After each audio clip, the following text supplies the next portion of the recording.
I'm about to try and do something that should not be possible. Try and beat the hardest difficulty on the F1 game, 110% AI on a controller going from last to first. Can I really do this? I'll be honest, I've got absolutely no idea. However, I'm driving with a realistic Red Bull as Max Verstappen because let's be honest, I'm going to need all of the help that I can get. And by the way, here is the proof that I am actually racing against the 110% AI difficulty. And it's now time for the most important part of the race. As the lights come on, I knew that I needed a good lap run because after this, overtakes would not be easy. Straight away off the line, Kevin Magnussen had a massive bit of wheel spin, so that was going to be a free overtake, and ahead of me coming into turn 1 was Logan Sargent and Zhou Guanyu. And into this first corner, I managed to get past the both of them, which was a brilliant start to this race. Now up ahead of me, coming into turn 2, 3 drivers were side by side, and on the exit of this corner, I probably had the luckiest break that I could have wished for. Because they were side by side going through the corner, they gave each other a horrible exit, and this instantly got me past Esteban Ocon, and then going down the rest of this back straight, I got a lovely slipstream off of Valtteri Bottas. And then going into turn 3, I got past the Finn. I was now up into P14 and I was not planning on stopping there. Coming into turn 4, I accidentally sent it up the inside of Yuki Tsunoda because I outbroke myself, but I am not complaining because that's another overtake made with Yuki Tsunoda's teammate Daniel Ricciardo up next. And I wanted to go up the inside of Ricciardo into the next section of corners. However, as you're about to find out, that was not possible because that would have been a race-ending crash. But I was not too worried because the AI on this game are absolutely rubbish at racing each other and they were backing each other up into turn 7, so I slowly went up the inside of the Aussie, and after just half a lap of racing I was into P12, and this race had only just begun. So I'm going to skip the rest of that previous lap because nothing really happened, and we're coming into the same section of corners that I overtook Daniel Ricciardo. Coming into turn 7 here, Pierre Gasly was in the usual AI train, and I knew that I could replicate the overtake that I made on the previous lap. I definitely didn't use a flashback because of a previous error, and I absolutely sent it up the inside of Pierre Gasly. However, I hadn't finished making overtakes on this lap. This is because as we cut along to the 2.2km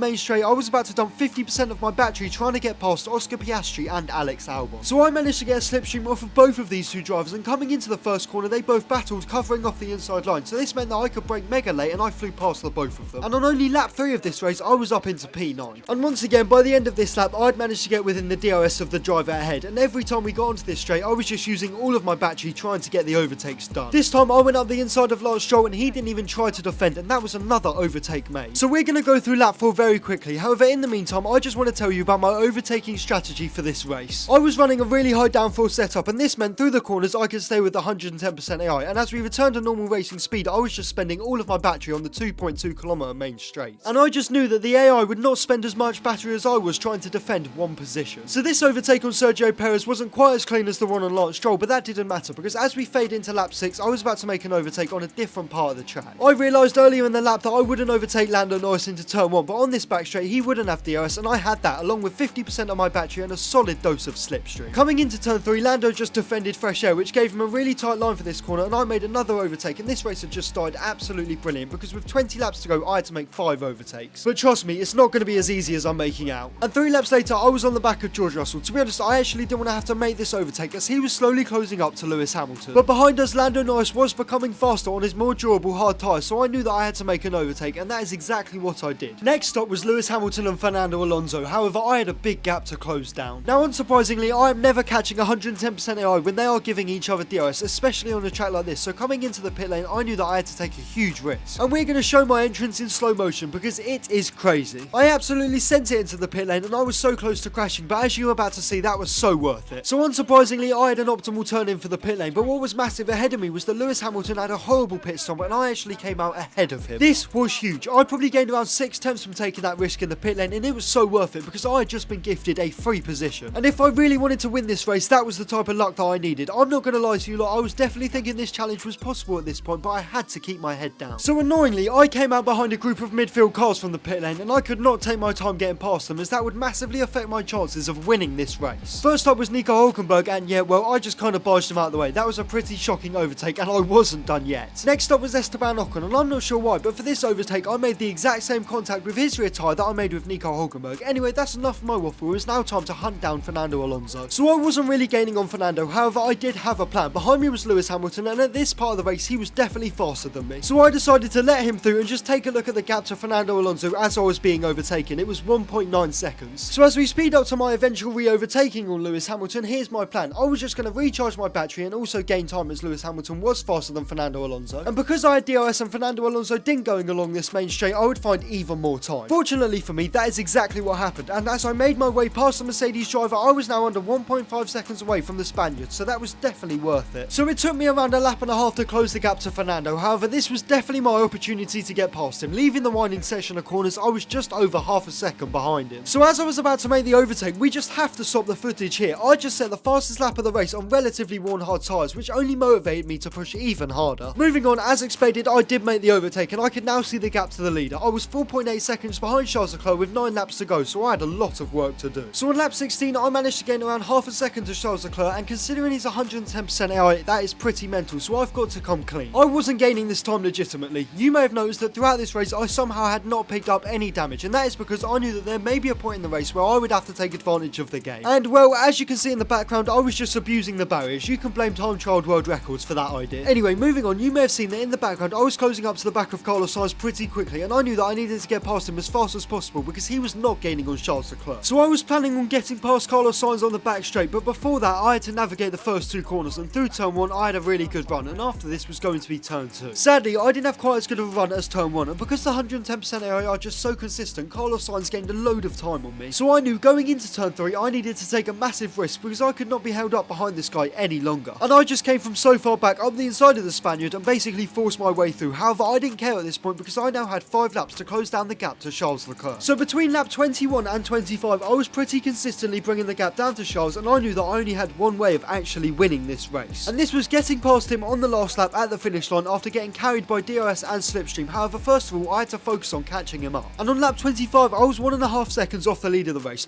Through turn 3, there's another bit of magic that you can use around Baku, and this helped me get within 1 second of Charles Leclerc. All I now needed to do was to keep the gap to what it was. However, I did not expect that going through turn 5 and 6, Charles Leclerc would have an absolutely horrible run. And for me, this was made even better by the fact that I would have an excellent run because this brought me comfortably under the crucial 1 second mark. And we're quickly going to go through the rest of this lap because nothing really changed, which was fine by me. So as we come on to the final lap of this challenge, we're going to go through all of it, and the pressure was fully on. The last 25 laps had all led up to this, and every single corner had to be perfect. Through turn 1, I had a very good run. To be honest, that was probably my best corner on the track, which as you can imagine is pretty useful for making overtakes. Anyway, through turn 1, once again, I had a decent run. However, the 110% AI are just so good, and Charles had a brilliant run, and he was also dumping his battery because it was the final lap of the race. And this meant that if I wanted to maintain the distance between us, I would have to use a lot of my ERS. Going through turn 3, I phased through the wall. However, I still had a good run, and after this, going through the 4th corner of this track, I managed to stay within half a second of the lead of the race. So after this was turn 5 and 6, which were also strong corners for me, and Charles had a little wobble on the exit, so at least I knew that he wasn't perfect. Now as we go through the rest of these corners in the middle sector, I knew that I was basically guaranteed to stay within DRS for the final straight, so I started to save my battery. This was until turn 12, where I had a horrible exit and I had to use 30% of my battery, and this challenge just got a lot harder. Next up was turn 16, and I sent it over the curb, which gained me around 1/10 of a second, and at this point in the challenge, every 10th counted because this challenge was coming down to the finish line. So after this was the final corner, and I needed a good exit, which is exactly what I got, and I was instantly on the power and the ERS. This was it. Through the final 2 winding corners of this race, you can probably tell that I was super desperate to win, however also very nervous because I've got no idea what I was doing there, making contact with the walls. Anyway, it was now time for the final straight. I was out of ERS but quickly gaining on Charles. However, I didn't know that if his straight line speed advantage was going to cost me this win. But that would not be the case because before the DRS zone, I was already in the lead of the race, and therefore I had successfully completed the last to first versus 110% AI on a controller challenge. Thank you all so much for watching. Please subscribe because I'm desperately trying to hit 20,000 subscribers by the end of the year, and I'll see you all next week.